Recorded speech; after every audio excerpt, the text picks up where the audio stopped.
السلام عليكم ورحمة الله وبركاته. الحمد لله نحمده ونستعينه ونستغفره ونؤمن ونتوكل عليه ونعوذ بالله من شرور أنفسنا ومن سيئات أعمالنا. من يهده الله فلا مضل له ومن يضلل فلا هادي له. ونشهد أن لا إله إلا الله وحده لا شريك له. ونشهد أن سيدنا ومولانا محمدا عبده ورسوله صلى الله عليه وعلى آله وأصحابه وبارك وسلم. أما بعد فأعوذ بالله من الشيطان الرجيم. بسم الله الرحمن الرحيم. قالت إحداهما يا أبت استأجره إن خير من استأجرت القوي الأمين. وعن أبي هريرة رضي الله تعالى عنه أنه قال قال رسول الله صلى الله عليه وسلم أعطوا الأجير حقه قبل أن يدفع رهبه أو كما قال النبي صلى الله عليه وسلم. আল্লাহ পাক রব্বুল আলামিনের দরবারে অসংখ্য শুকরিয়া জ্ঞাপন করছি। অন্যান্য জুমাতে আজকে আমাদেরকে পবিত্র ঘর মসজিদে আসার এবং বসার তৌফিক দান করেছেন, আলহামদুলিল্লাহ। আরবি হিজরি সনের বিচারে আজ শাবান মাসের 1 তারিখ, অর্থাৎ আর পুরো 1 মাস পরে আমাদের সামনের মহিমান্বিত মাস মাহে রমজান আমাদের মধ্যে প্রবেশ করবে। শাবান মাস শুরুর মধ্যেই শুরু হয়ে গেছে।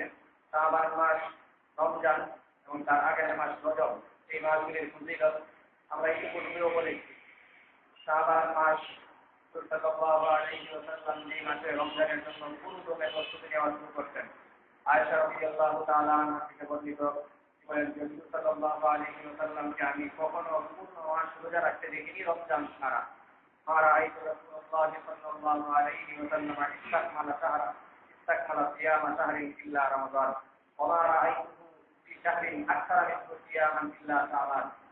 রাসূল সাল্লাল্লাহু আলাইহি ওয়াসাল্লামকে আমি পূর্ণ মাস রোজা রাখতে দেখেছি শুধু রমজান, আর সবচেয়ে বেশি রোজা রাখতে যে মাস দেখেছি সেটা হলো শাবান মাস।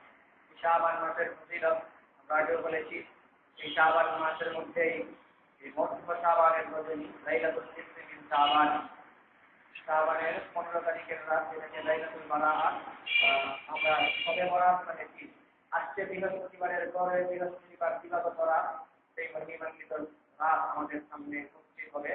সেই হিসাবে আগামী জুমাতে ইনশাআল্লাহ আল্লাহ পাক রব্বুল আলামিন তৌফিক দিলে আমরা এই সবে বরাত নিয়ে কথা বলবো। এছাড়া শাবান মাসের রোজা রাখার ফজিলত, রোজা যারা রাখতে পারেন না তাদের জন্য দান সৎকার ফজিলত, দান সৎকার যারা করতে পারেন না এদের জন্য জিহাদ পাঠ করার ফজিলত, এইসব বিষয় বলা হয়েছে গত মাসের শুরুতে। এই শাবান মাসের শুরুতে আমরা আবার এই কথাটা মনে করিয়ে দিচ্ছি। আল্লাহ পাক রব্বুল আলামিন আমাদেরকে এই মাসগুলোর হক পরিপূর্ণভাবে আদায় করার তৌফিক দান করুন। আজকে আমরা শুরু করে এই বিষয়টি আলোচনা করব। আজকে 28 তারিখ এপ্রিল, অর্থাৎ আগামী সোমবার 1 মে। এই দিনকে কেন্দ্র করে আমাদের শ্রমিক মহল কর্মবিরতি দিবস ঘোষণা করেন। শ্রমিকদের অধিকার আদায়ের জন্য তারা মাঠে নামেন, অনেকটা ধর্মঘট করে থাকেন। তো এই জন্য ইসলাম শ্রমিকদের ব্যাপারে কি নীতিমালা বানিয়ে দিয়েছে, ইসলাম শ্রমিকদের অধিকার রক্ষায় কতটুকু সচেষ্ট আর কতটুকু অগ্রগণ্য, এই বিষয়গুলি আমরা আজকে এই বিষয়গুলি নিয়ে কথা বলার চেষ্টা করব। আমাদের আজকের এই যে পরিবেশ পরিস্থিতি, এই পরিবেশ আর পরিস্থিতির সাথে ইসলাম শ্রমিকদেরকে যে মর্যাদা দিয়েছে, সেই মর্যাদাটা এই দুই হিসাব মেটাতে হলে ইসলামের গোড়ার দিকে শ্রমিকদের কি ক্ষেত্র ছিল আর বর্তমান সময়ে সেই ক্ষেত্রগুলির প্রয়োগ ক্ষেত্রটা কি ঠিক ঠিক, এই শ্রেণীবিন্যাসটা আমাদের করে নিতে হবে। বর্তমানে আমাদের অর্থ সর্বস্ব মানসিকতা আমাদের সমাজে বিরাজ করছে। অর্থই সর্বে সর্বা, যেখানে সবকিছু অর্থই সবকিছু কথা বলে। এখানে অন্যান্য অনেক যোগ্যতাই অর্থের কাছে প্রায় নষ্টি। এই পুঁজিবাদের যে চিন্তা চেতনা আমাদের মধ্যে এই চিন্তা ঢুকিয়ে দিয়েছে, অর্থই হলো সবকিছুর মূল কথা। তাদের কাছে অর্থ থাকবে, তারাই সবাইকে তার সবার উপরে চড়ি ধরাবে। অনেক শিক্ষিত সমাজ, তারা শুধুমাত্র যাদের কাছে অর্থ আছে মূর্খ, সেই মূর্খদের অধীনে কাজ করে। সেই মূর্খরা সেই শিক্ষিত সমাজের অংশ হয়ে বসে আছে। শুধু এর পেছনে একমাত্র কারণ হলো এই পুঁজিবাদের উত্থান এবং পুঁজিবাদ আমাদের সামনে যে বিষয়টা অর্থ সর্বোচ্চ যে মানসিকতা আমাদের মধ্যে তৈরি করে দিয়েছে, এই কারণে অর্থের বলে শুধু আর কোনো যোগ্যতা থাক বা না থাক, শুধু অর্থ আছে এই বলে অনেক শিক্ষিত সমাজকে যারা কর্মঠ যারা সমাজ তাদেরকেও শিক্ষিত সমাজ তাদেরকেও ভুল করা আর অলসা, এরা শুধু অর্থের বলে এদের উপর দিয়ে চুরি ঘোরায়, অর্থের বলে এরা শিক্ষিত সমাজকে চালায়, আর সেই শুধু অর্থের বলেই এরা নিজেরা অলস হয়ে কর্মর দ্বারা সেই কর্মদের উপর দিয়ে অত্যাচার করে। এই পুরা বিষয়টার কাজ যেটা সেটা ছিল সেটা হলো এই পুঁজিবাদ আমাদের মধ্যে যে চেতনা আমাদের ঢুকিয়ে দিয়েছে, এই কারণে আমরা আজকে এই পরিস্থিতিতে এসে উপনীত হয়েছি। তো ইসলাম আসলে এই শ্রমিক আর মালিক এই দুইটা শ্রেণীকে কোন দৃষ্টিকোণ থেকে দেখে, এই বিষয়টা আমাদের বুঝতে হলে আমরা মোটামুটি দুইটা ভাগ করবো এই শ্রমিক মালিকের। শ্রমিক আর মালিক এর অর্থ যেটা ছিল, দুইজন ব্যক্তি উদাহরণস্বরূপ দুজনের মধ্যে অর্থগত দিক দিয়ে দুজনের অবস্থান সমান, সামাজিক স্ট্রাকচারও দুইজন কাছাকাছি পর্যায়ে, সব দিক থেকেই তারা সমান, কিন্তু একটা জায়গায় পার্থক্য, যেখানে একজনের তো সম্পদ আছে কিন্তু তার যোগ্যতাও আছে সেই অর্থ সম্পদ থাকিয়ে সেই অর্থ সম্পদ দিয়ে ব্যবসা বাণিজ্য করে অনেক বেশি বাড়াতে পারবে। আরেকজনের তো অর্থ আছে কিন্তু অর্থ থাকলেও তার সেই যোগ্যতাটুকু নাই যে সে যদি ব্যবসায় যায় তাহলে এতে করে সে লাভবান হতে পারবে। উপরন্তু সে ব্যবসায় যদি যায়, সে ব্যবসায় এই অর্থ নিয়ে সে ব্যবসায় নামলে সে তার মূল ধন যেটা সেটাও ফিরিয়ে আসবে, এই আশঙ্কা পর্যন্ত আছে। এমন পরিস্থিতিতেও অনেক সময় দুইজন ব্যক্তি যৌথ ব্যবসা যৌথ কারবারে জড়িত হয়, যার মধ্যে যৌথ কারবার করতে গিয়ে খুব স্বাভাবিকভাবে এই ব্যক্তির এই যোগ্যতা আছে যে সে ব্যবসা বুঝে, সে ব্যবসা বাণিজ্যের মাধ্যমে এই সম্পদকে বাড়াতে পারবে, সেই এখানে শ্রম দেওয়ার কাজটুকু নেয়, আর অর্থ ইনভেস্ট করার দায়িত্বটা পড়ে যেই ব্যক্তি শ্রম দিলে হিতে বিপরীতে হওয়ার আশঙ্কা রয়েছে সেই ব্যক্তি এখানে শ্রম দেয়। এই ক্ষেত্রগুলিতে খুব স্বাভাবিকভাবেই দেখা যাচ্ছে সামাজিক স্ট্রাকচার, অর্থনৈতিক অবস্থা, অবকাঠামো সব দিক থেকেই তো সবাই সমান, কিন্তু এখানে আলাদা একটা যোগ্যতা আছে শ্রম দেওয়ার যোগ্যতা, সেটা হলো এই দুইজনের মধ্যে একজনের। তাহলে এখানেও আমরা দেখবো যে একজন এখানে শ্রম দিয়ে সে স্বাভাবিকভাবেই বলবে যে আমি যেহেতু শ্রম দিব তাহলে তুমি এবার অর্থ দিও, অর্থ শ্রম দুইটাই আমি দেবো, এটা তো আর হতে পারে না। যেহেতু আমরা যৌথ ব্যবসায়ী করবো তাহলে তুমি এখানে শ্রম দেও আর আমি শ্রম দেই, তুমি অর্থ দেও।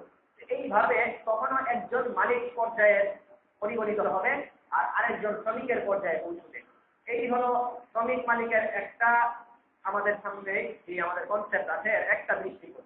আবার অন্য দৃষ্টিকোণ এমনও হতে পারে যে এই পরিস্থিতি নাই, হয়তো তার অর্থ সম্পদ বলতে কিছু নাই, আরেকজনের অর্থ সম্পদ আছে, এই পরিস্থিতিতে দুইজন সম্পদ নিয়ে দুইজন একসাথে যৌথ কারবার করবে, যৌথ ব্যবসা করবে।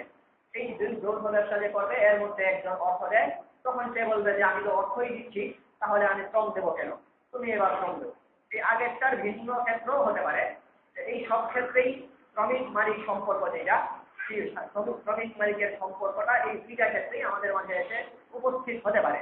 তো দুইটা ক্ষেত্রে আমরা যে শ্রেণী বিন্যাস করি সাধারণত আমাদের এই প্রতিবাদ উত্থানের পর থেকে বর্তমানে শ্রমিক মালিকরা এই আন্দোলনে উপনীত হয়, শ্রমিকরা তাদের অধিকার আদায়ের জন্য যেই দাবিগুলি জানায় এর সব কয়টাই এর উপর নির্ভরশীল যে মালিকরা তো এরা উচ্চ শ্রেণীর লোক, এরা তো আমাদের প্রভু পর্যায়ে, আর আমরা হলো গতরেখাটা মানুষ, আমরা শ্রম দিয়ে আমরা কাজ কারবার করি, আমরা নিম্ন শ্রেণীর মানুষ, আমাদের অধিকার কেন এরা ঠিকঠাক দেয় না, আদায় করে না, এই জন্য এরা আন্দোলনে নামে।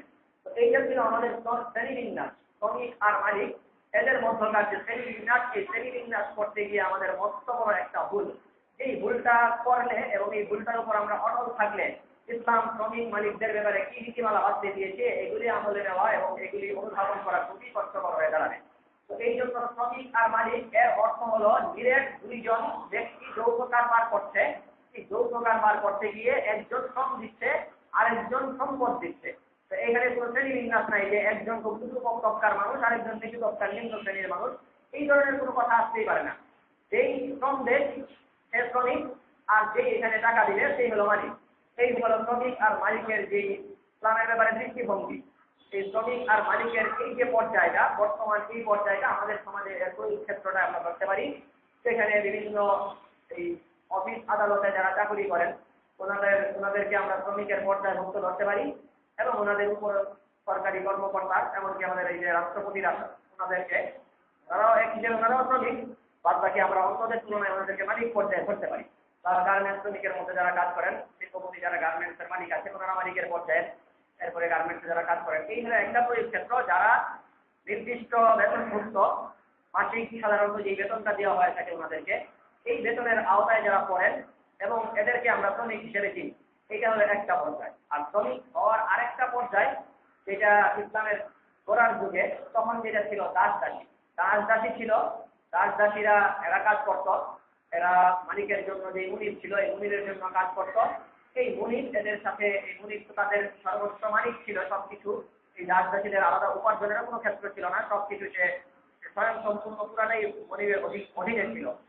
এই হলো আরেকটা ক্ষেত্র, যেই ক্ষেত্রটা আমাদের বর্তমান সময়ে আমরা ধরতে পারি আমাদের বাসা বাড়িতে যারা কাজ করে, চাকর চাকরানি, কাজের বুয়া, গাড়ির ড্রাইভার, এই পর্যায়ের যে লোকেরা আছে এদেরকে।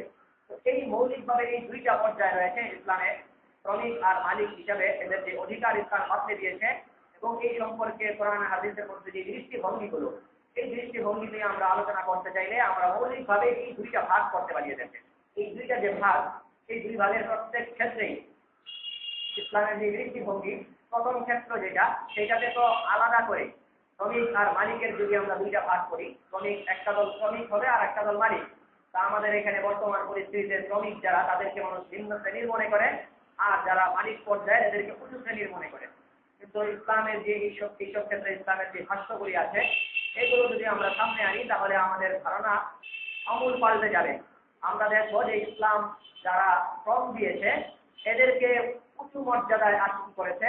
উপরন্ত যারা মালের মালিক, যাদেরকে মানলাহুল মাল, যারা মাল দিবে, সম্পদ ইনভেস্ট করবে, এদের তুলনায় যারা শ্রম খাটাবে, গতরে খাটবে যারা, এদের মর্যাদা অনেক বেশি।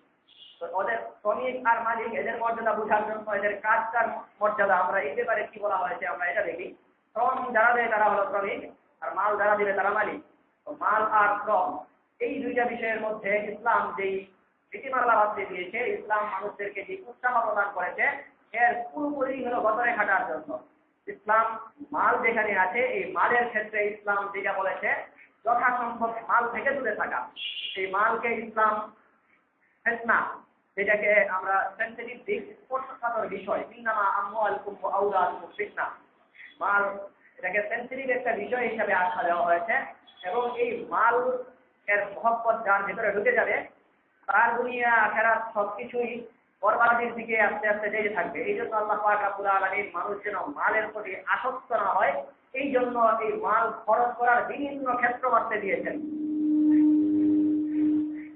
আল্লাহ পাক রব্বুল আলামিন এই মাল যেন মানুষের কাছে কুক্ষিগত না হয়, এই জন্য আল্লাহ পাক রব্বুল আলামিন মাল, অর্থ সম্পদ যা আছে এই সম্পদকে ব্যয় করতে অনেক বেশি উৎসাহ দিয়েছেন, বাধ্যবাধকতাও আরোপ করেছেন। এবং এই সম্পদ যারা জমা করে এদেরকে আল্লাহ পাক রব্বুল আলামিন এদের ব্যাপারে তীব্র নিন্দা বাণী আল্লাহ পাক রব্বুল আলামিন নিন্দা জ্ঞাপনও করেছেন। আল্লাযী জামাআ মালাহু ওয়া আদ্দাদা ইয়াহসাবু আন্না মালাহু আখলাদা ওয়াইলুল লিকুল্লি হুমাযাতিল লুমাযা। ধ্বংস এই ব্যক্তির জন্য যেই ব্যক্তি হুমাযা, অর্থাৎ যেই ব্যক্তি মানুষের প্রকাশ্যে এবং অপ্রকাশ্যে যে মানুষের নিন্দা করে বেড়ায়, এবং এদের জন্য যারা আল্লাযী জামাআ মালাহু ওয়া আদ্দাদা, সম্পদ জমা করে আর এগুলি গণনা করে, এদের জন্য আল্লাহ পাক রব্বুল আলামিন এদেরকে আল্লাহ পাক রব্বুল আলামিন এদের জন্য ধ্বংস অনিবার্য, এই কথা আল্লাহ পাক রব্বুল আলামিন বলেছেন। অথচ পক্ষান্তরে আল্লাহ পাক রব্বুল আলামিন শ্রমের যে বিষয়টা, সেই শ্রমের বিষয়ে আল্লাহ পাক রব্বুল আলামিন বরাবরই উৎসাহ প্রদান করে এসেছেন। রাসূল পাক সাল্লাল্লাহু আলাইহি ওয়াসাল্লাম হাদিস শরীফের মধ্যে ইরশাদ করেছেন, মা আকালা আহাদুম মিনকুম তাআমান কাতু খায়রাম মিন আন ইয়াকুলা মিন আমালি ইয়াদাইহি ওয়া ইন্না নাবিয়াল্লাহি দাউদ আলাইহিস সালাম ইয়াকুলু মিন আমালি ইয়াদিহি। রাসূল সাল্লাল্লাহু আলাইহি ওয়াসাল্লাম বলেছেন যে মানুষ অনেক ভাবে অর্থ উপার্জন করে এবং এগুলি ভোগ করে। অর্থ উপার্জন এবং এগুলি ভোগ করার সবচেয়ে সুন্দর ক্ষেত্র হলো নিজ হাতে নিজে শ্রম দিয়ে কামাই করে যেই সম্পদটা সে উপার্জন করবে, সেটা হলো সবচেয়ে উৎকৃষ্ট মানের সম্পদ এবং উপার্জনের সবচেয়ে উৎকৃষ্ট পন্থা হলো এটা। এবং এই জন্য আল্লাহ পাক সাল্লাল্লাহু আলাইহি ওয়াসাল্লাম এই জন্য এটাও বলে দিয়েছেন সাথে সাথে যে আল্লাহ পাক রব্বুল আলামিনের অন্যতম পয়গম্বর দাউদ আলাইহিস সালাম, এই দাউদ আলাইহিস সালাম উনি নিজ হাতে কামাই করে তারপরে খেতেন। তো এখানে দাউদ আলাইহিস সালামের নাম আলাদা করে মেনশন করা এই জন্যই হচ্ছে যে দাউদ আলাইহিস সাল্লাল্লাহু আলাইহি ওয়াসাল্লাম যেই লোকজনের সামনে আর যেই পরিস্থিতিতে এই কথাটার অবতারণা করেছিলেন, সেই সময়টাতে দাউদ আলাইহিস সালামের হিতৈষী, দাউদ আলাইহিস সালামের ব্যাপারে ইতিবাচক ধারণা পোষণকারী লোকের সমাগম বেশ বেশি ছিল। এই জন্য দাউদ আলাইহিস সালামের নামটা রাসূল সাল্লাল্লাহু আলাইহি ওয়াসাল্লাম মেনশন করেছেন। এবং দাউদ আলাইহিস সালাম নিজ হাতে কর্ম করে লোহার কাজ করতেন, লোহা গলাতেন, এইসব কাজ করতেন দাউদ আলাইহিস সালাম, এবং এইসব কর্ম করে উনি খেতেন। এই বিষয়টা সেই পরিস্থিতিতে রাসূল সাল্লাল্লাহু আলাইহি ওয়াসাল্লাম ওনার নামটা এই জন্যই বলেছিলেন।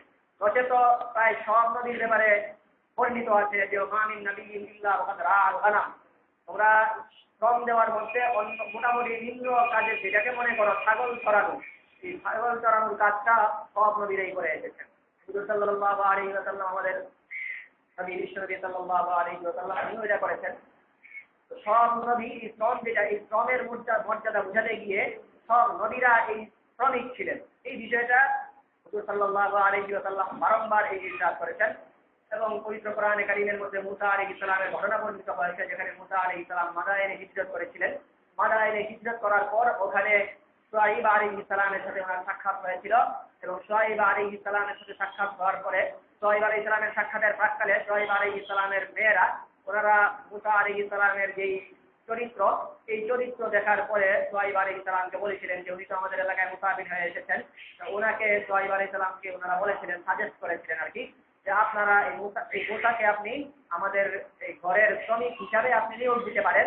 ইন্না খায়রা মান ইসতাজারতাল কাবিয়ুল আমিন, সে কর্মঠ এবং সাথে সাথে বিশ্বস্ত। কর্মঠ আর বিশ্বস্ত এই দুই গুণ যার মধ্যে রয়েছে, শ্রমিক হিসেবে নিয়োগ পাওয়ার সবচেয়ে উপযুক্ত ব্যক্তি সেই। আর মুসার মধ্যে এই গুণটা আমরা প্রত্যক্ষ করেছি, এই জন্য আমরা আপনাকে বলছি যে মুসা আলাইহিস সালামকে আপনি শ্রমিক হিসেবে নিয়োগ দেন। এবং মুসা আলাইহিস সালামের পরে 8 বছর, মতান্তরে 10 বছর পর্যন্ত এই ঘরে খাটুনি খেটেছেন। এই পরে এই সময় সীমা শেষ হওয়ার পরে শুআয়ব আলাইহিস সালাম ওনার প্রতি সন্তুষ্ট হয়ে ওনার এক মেয়েকে বিবাহ দিয়েছিলেন।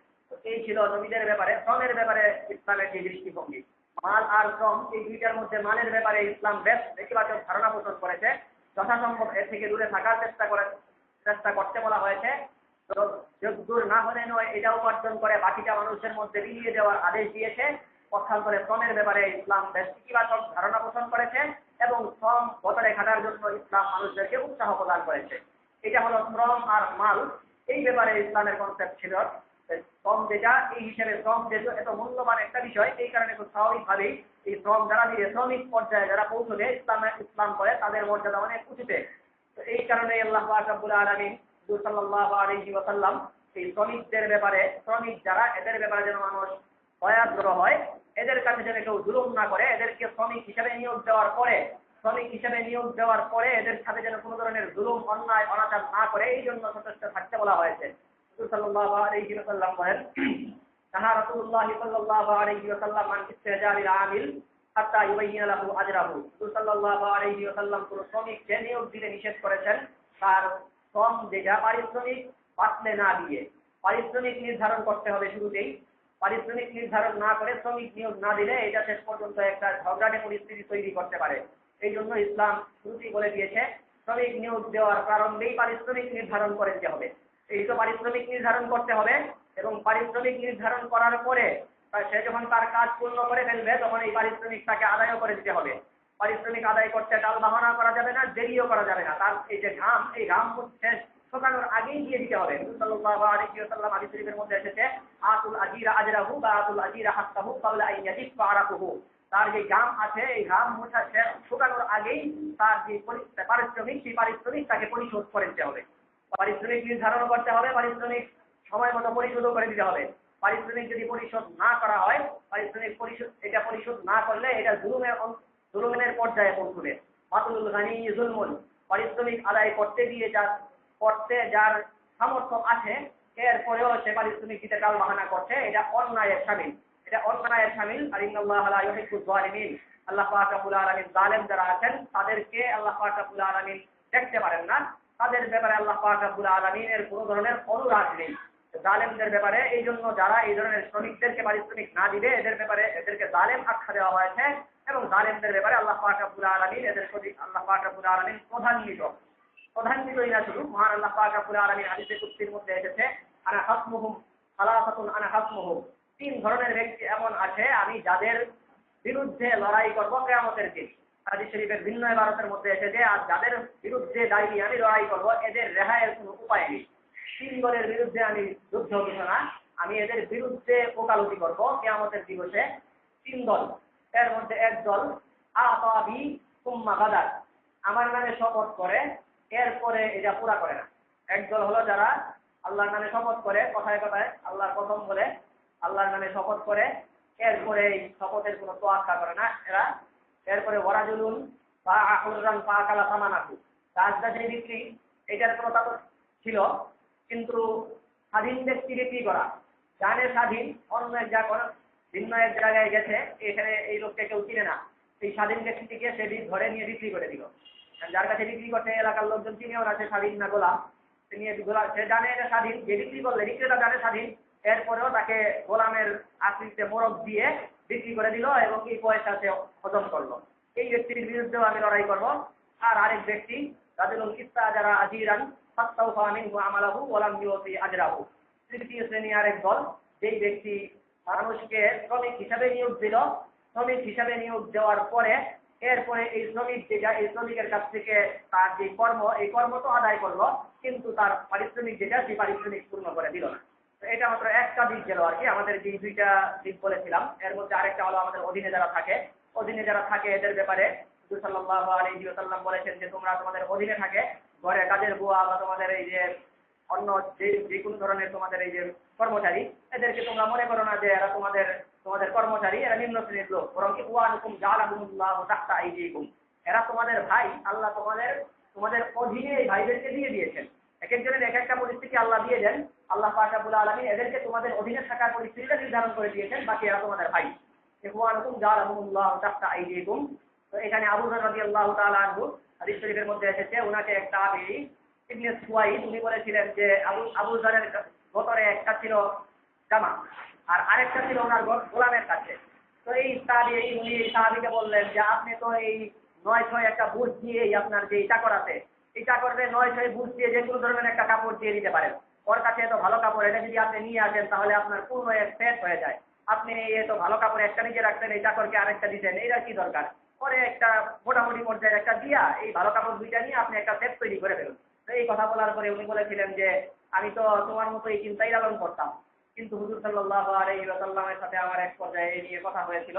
তখন হুজুর আমি এক লোকের সাথে কথা বলেছিলাম যে আমার এই যে অধীনস্থ ছিল, এই অধীনস্থ লোকের আমি গালিও দিয়েছিলাম, মানে কটু কথা বলেছিলাম আর কি, যে তোমাকে তোমার মা বাবা কোনো কাজ শিক্ষা দেয়নি, এই ধরনের কথা বলেছিলাম।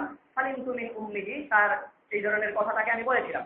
বলার পরে এরপরে হুজুরের কাছে নালিশ দিয়েছিল। হুজুর বলেছিলেন যে তুমি এত এত বছর পর্যন্ত ইসলামের অধীনে থাকছো, এরপরেও তুমি এই কাজ করছো, এই গালি দিছো ওনাকে। বললে হ্যাঁ হুজুর আমি ওনাকে গালি দিচ্ছি। তখন বললো ইন্নাকা মরউন ফীকা জাহিলিয়াতুন, তুমি তো এমন ব্যক্তি যার মধ্যে সেই আগেকার মূর্খপনা এখনো রয়ে গেছে।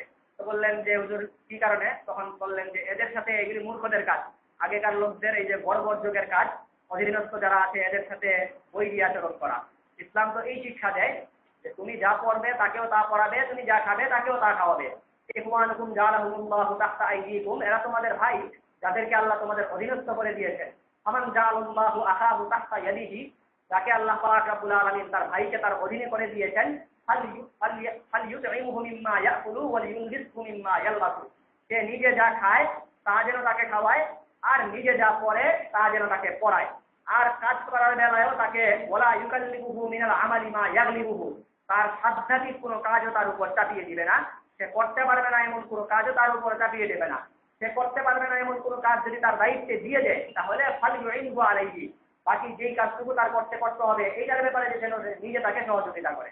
তো এখানে সাহাবায়ে কেরাম এর এই আদর্শ, সাহাবায়ে কেরাম তাবেঈনদেরকে শিক্ষা দিয়েছিলেন যে আমাদের অধীনস্থ যারা আছে তাদের ব্যাপারে আমাদের এই চিন্তা পালন করতে হবে। হুজুর সাল্লাল্লাহু আলাইহি ওয়াসাল্লাম আমাদেরকে শিখিয়ে দিয়েছেন।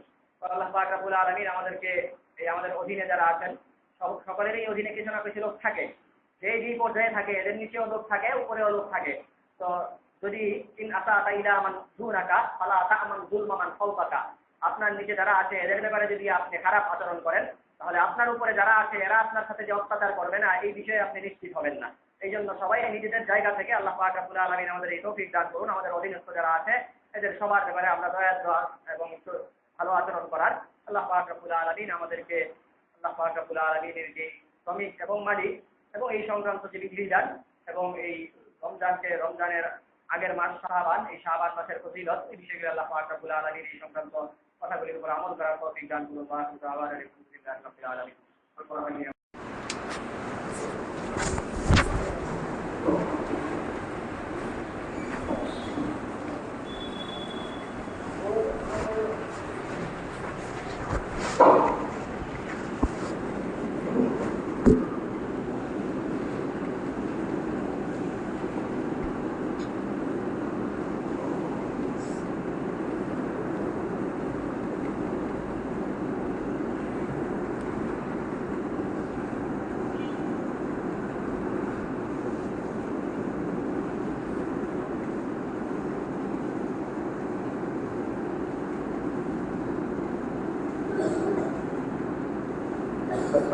عليكم ورحمة الله وبركاته. الحمد لله نحمده ونستعينه ونستغفره ونؤمن به ونتوكل عليه ونعوذ بالله من شرور أنفسنا ومن سيئات أعمالنا. من يهده الله فلا مضل له ومن يضلل فلا هادي له. ونشهد أن لا إله إلا الله وحده لا شريك له. ونشهد أن سيدنا ومولانا محمدا عبده ورسوله صلى الله عليه وعلى آله وأصحابه وبارك وسلم. أما بعد فأعوذ بالله من الشيطان الرجيم. بسم الله الرحمن الرحيم.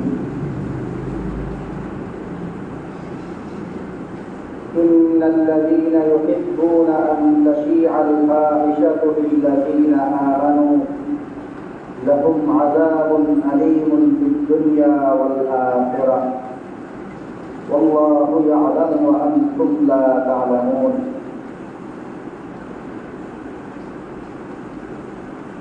وقال رسول الله صلى الله عليه وسلم: أعطوا الأجير أجره قبل أن يجف عرقه. وعن النبي صلى الله عليه وسلم أنه قال: إن نبي الله داود كان يأكل من عمل يديه. اللهم صل على محمد وعلى آل محمد كما صليت على إبراهيم وعلى آل إبراهيم إنك حميد مجيد. اللهم بارك على محمد وعلى آل محمد كما باركت على إبراهيم وعلى آل إبراهيم إنك حميد مجيد. سبحانك لا علم لنا إلا ما علمتنا إنك أنت العليم الحكيم. মহান আল্লাহ পাক রব্বুল আলামিনের দরবারে অসংখ্য শুকরিয়া জ্ঞাপন করছি, যিনি আমাদেরকে অন্যান্য জুমার ন্যায় আজকেও জুমার নামাজ আদায়ের জন্য পবিত্র ঘর মসজিদে আসার তৌফিক দান করেছেন। আলহামদুলিল্লাহ। মুহতারাম হাজিরিন, আজকে 2025 খ্রিস্টাব্দের মে মাসের 2 তারিখ। মে মাসের 2 তারিখ এই বিচারে আমরা 2টা দিনের মাঝামাঝি অবস্থান করতেছি। দুই বিচারে 2টা গুরুত্বপূর্ণ দিনের মাঝখানে। আগামীকাল মে মাসের 3 তারিখ, এটা একটা গুরুত্বপূর্ণ দিন হতে যাচ্ছে। আর গতকাল মে মাসের 1 তারিখ, এটা আরেক বিচারে একটা আলোচিত দিন ছিল। তো আজকের দুই পাশের 2টা দিনেই কিছু কিছু উল্লেখযোগ্য কথার দাবি রাখে। আজকের আগের দিন মে মাসের 1 তারিখ ছিল, যেটা এক বিচারে গুরুত্বপূর্ণ। আর আগামীকাল মে মাসের 3 তারিখ, সেটা অন্য আরেক বিচারে গুরুত্বপূর্ণ। তো মে মাসের 3 তারিখ আগামীকাল কি কারণে গুরুত্বপূর্ণ, এই ব্যাপারটা আমরা গত জুমায়ও কিছুটা আলোচনা করছি। আর গতকালকের যে দিনটা ছিল মে মাসের 1 তারিখ, এই মে মাসের 1 তারিখের ব্যাপারটা হলো, এটা বোঝার জন্য আমরা আগে অর্থনৈতিক বিষয়ে মানুষের আয় উপার্জন, অর্থনীতি ইত্যাদি বিষয়ে আমাদের এই সমাজে, এই দুনিয়াতে কোন কোন নীতি আছে এই বিষয়ে একটু কথা বলি। অর্থনৈতিক ভারসাম্য রক্ষায় পৃথিবীর সবচেয়ে কার্যকরী উপায় ছিল ইসলামী অনুশাসন, ইসলামী আদর্শ অনুসরণ করা। ইসলাম সম্পদের ভারসাম্য রক্ষায়, ধনী গরিবের মধ্যে সমতা বিন্যাস ইত্যাদি বিষয়ে নজিরবিহীন উদ্যোগ গ্রহণ করছে। বিভিন্ন সময়ে আমরা যাকাত, ফিতরা এবং বিভিন্ন অন্যান্য সময়ে ক্রাইসিস মুহূর্তগুলোতে দান ইত্যাদির গুরুত্ব আপনাদের সামনে আমরা তুলে ধরে সেই সময়গুলোতেও আমরা বলি যে এগুলির মাধ্যমে ধনী গরিবের যেই দূরত্ব, এদের মধ্যে যে তারতম্য, সেটা কিছুটা সংকুচিত হয়ে আসে। এছাড়াও সম্পদ উপার্জনের ক্ষেত্রে ইসলামের যেই নীতিমালা, কি কি পদ্ধতিতে উপার্জন করা যাবে, কি পদ্ধতিতে উপার্জন করা যাবে না, এই নীতিমালাগুলো পাশাপাশি এই সম্পদ, উপার্জিত সম্পদ কিভাবে ব্যয় করতে পারবে, আয়ের কাজ, ব্যয়ের কাজ, আয় করতে গিয়ে এইসব বিষয় মানতে হবে। যেখানে মনে এখান থেকে আয়ও করা যাবে না, যে কোনো জায়গায় ব্যয়ও করা যাবে না।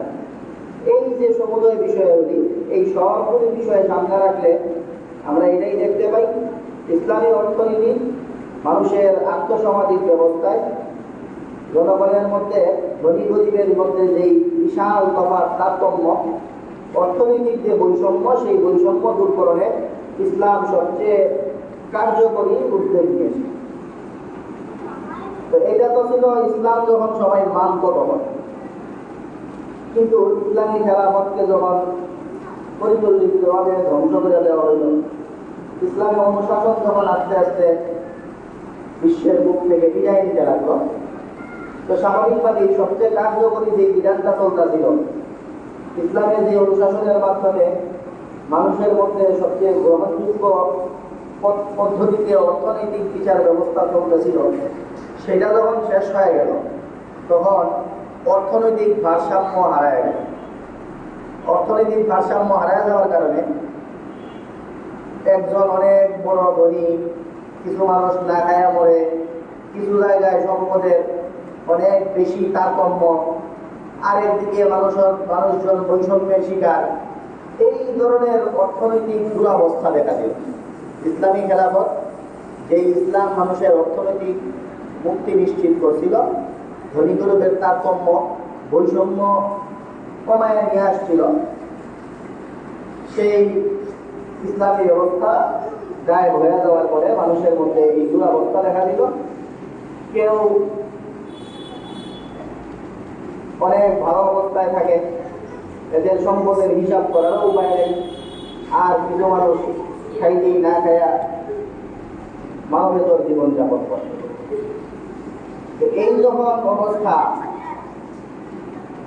ইসলামী ব্যবস্থা ধ্বংস করে দেওয়ার পরে সমাজের মধ্যে যখন অর্থনৈতিক খারাপ অচল অবস্থা দেখা দিল, তাইলে এই অচল অবস্থা দূর করার জন্য এখন একটা গুরুত্বপূর্ণ কথা বলি, যেটা আমাদের এই সমাজে এখন যে সংস্কারের কথাগুলি আসতেছে বারবার, এই সংস্কার সেই সংস্কার, নারী সংস্কার নিয়ে তো দেশ পরিপাক, এই যে সংস্কারগুলি আসতেছে, বাস্তবতা তো এটাই হওয়া দরকার ছিল যে এত বছর যাবৎ যেই শাসন চলে আসতেছিল, ইসলামী খেলাফত চলছে অনেক বছর, খেলাফত বিদায় নিলেও খেলাফতের আদলে, খেলাফতের ব্যবস্থা অনেক বছর পর্যন্ত মুসলমানরা এই পৃথিবীতে বাঁচাইয়া রাখছে।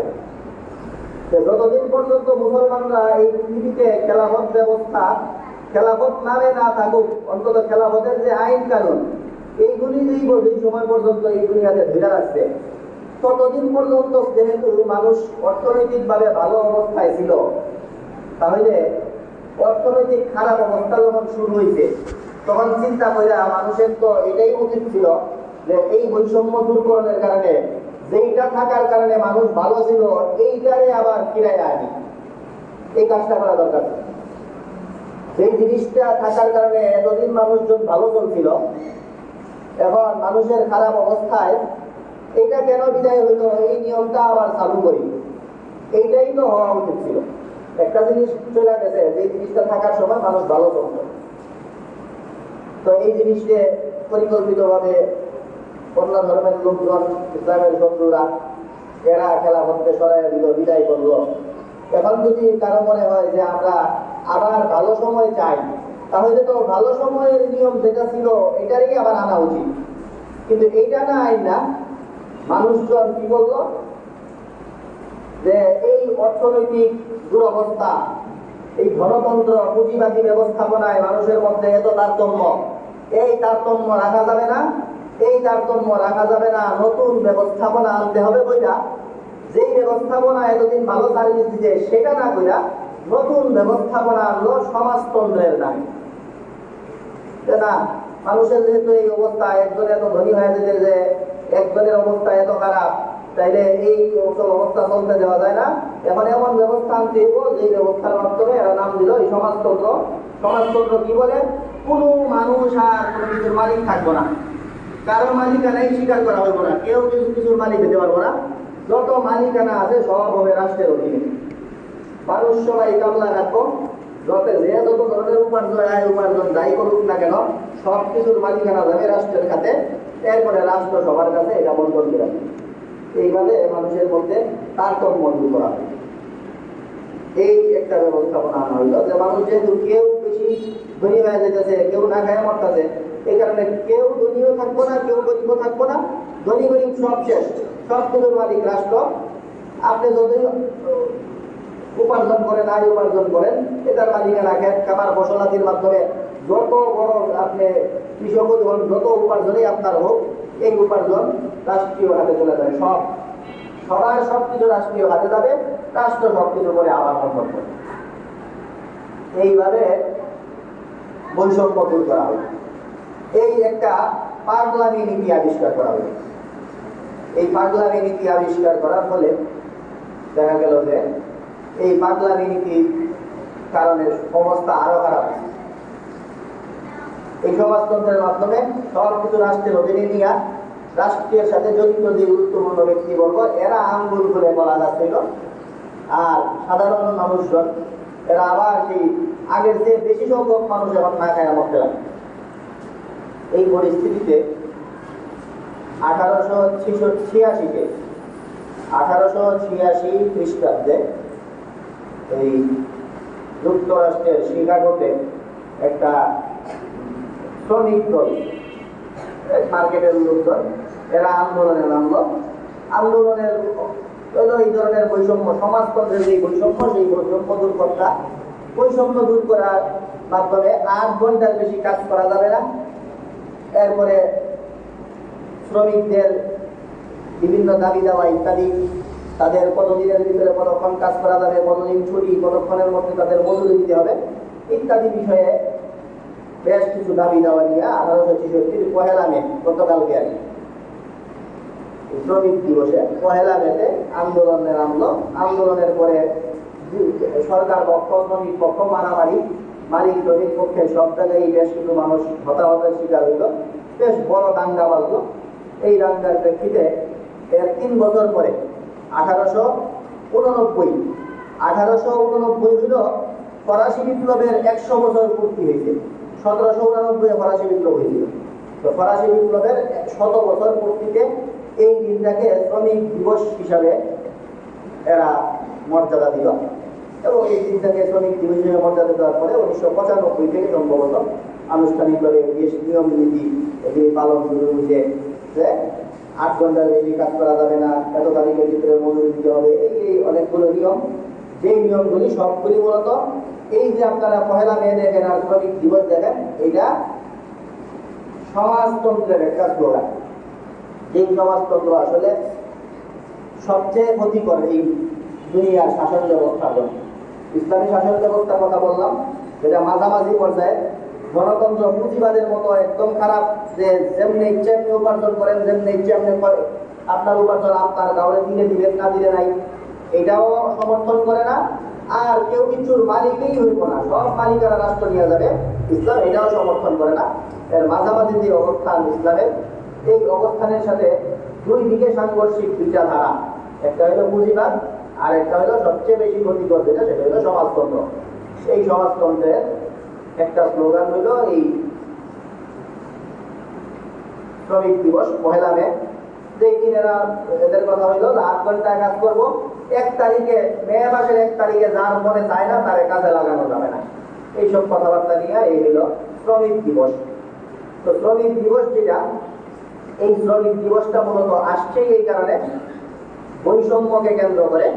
যে বৈষম্যগুলো ছিল, কতক্ষণ মানুষকে কাজ করাবে এটা নিয়ে, মানুষের মজুরি কি পর্যায়ের হবে, মানুষের যে শ্রমের মর্যাদা মূল্য এটা কোন প্রক্রিয়ায় দেওয়া হবে, শ্রমিকদের উপরে কি পরিমাণ বাধ্যবাধকতা আরোপ করা যাবে ইত্যাদি বিষয় নিয়ে। তো এই বিষয়ে পুঁজিবাদের সমস্যার কারণে, যেখানে সমস্যার যে সময় ছিল না, সেই ইসলামতন্ত্র যেটা, সেটা আবার পুনরায় আনা দরকার ছিল, সেটা না আইনা সমাজতন্ত্র আনার কারণে এই দেশটা ভাবছে। অথচ ইসলাম এই প্রত্যেকটা বিষয়ে, শ্রমিক বিষয়ে, শ্রম বিষয়ে, শ্রমের মূল্য মর্যাদা ইত্যাদি বিষয়ে কতটুকু বাধ্যবাধকতা আরোপ করা যাবে এই জাতীয় বিষয়ে, সবগুলো বিষয়ে সবিস্তারে ইসলাম আমাদের সামনে নীতিমালা উপস্থাপন করে। তো ইসলামের এই যাবতীয় বিষয় নিয়ে কথা বলা এটা একটু লম্বা চড়া বিষয়, যদি আমাদের সামনে সুযোগ হয় এই বিষয়টা আপাতত এখানেই রাখলাম। শ্রমিকের মর্যাদা, এই 1 মে আর মে দিবস, শ্রমিক দিবস জিনিসটা কি এইটুকু বললাম। আর এই জিনিসকে কেন্দ্র করে ইসলামী যে নীতিমালা, সেই নীতিমালাটা আমরা আর কিছুদিন পরে হয়তো সুযোগ হলে আগামী সপ্তাহে ইনশাল্লাহ বলবো। মাঝখানে আমরা আগেই বলছিলাম আজকে মে মাসের 2 তারিখ, মে মাসের 1 তারিখ গত দিন যেটা, এটা একটা ঐতিহাসিক দিন। এই 1 তারিখের ইতিহাস নিয়ে আমরা একটু বললাম। আবার পরবর্তী দিন যেটা মে মাসের 3 তারিখ, এটাও আমাদের কাছে খুবই গুরুত্বপূর্ণ দিন। তো 3 তারিখ নিয়ে আমরা একটু কথা বলি। 1 তারিখের অর্ধেক কথা বললাম যে জিনিসটা কি, আর এই জিনিস নিয়ে ইসলামের বক্তব্য কি সেটা আমরা পরে বলবো। এখন 3 তারিখ নিয়ে একটু বলি। আগামীকাল হইল মে মাসের 3 তারিখ। তো আমরা খুব গুরুত্বপূর্ণ একটা দিনে আছে আর কি। আগে দিয়ে হয়তো ঐতিহাসিক দিন, আর পরের দিনেও এক ইতিহাস সৃষ্টি হইতে দেখতেছে। তো মে মাসের 3 তারিখ, 1 তারিখ নিয়ে গেল কিছু কথা।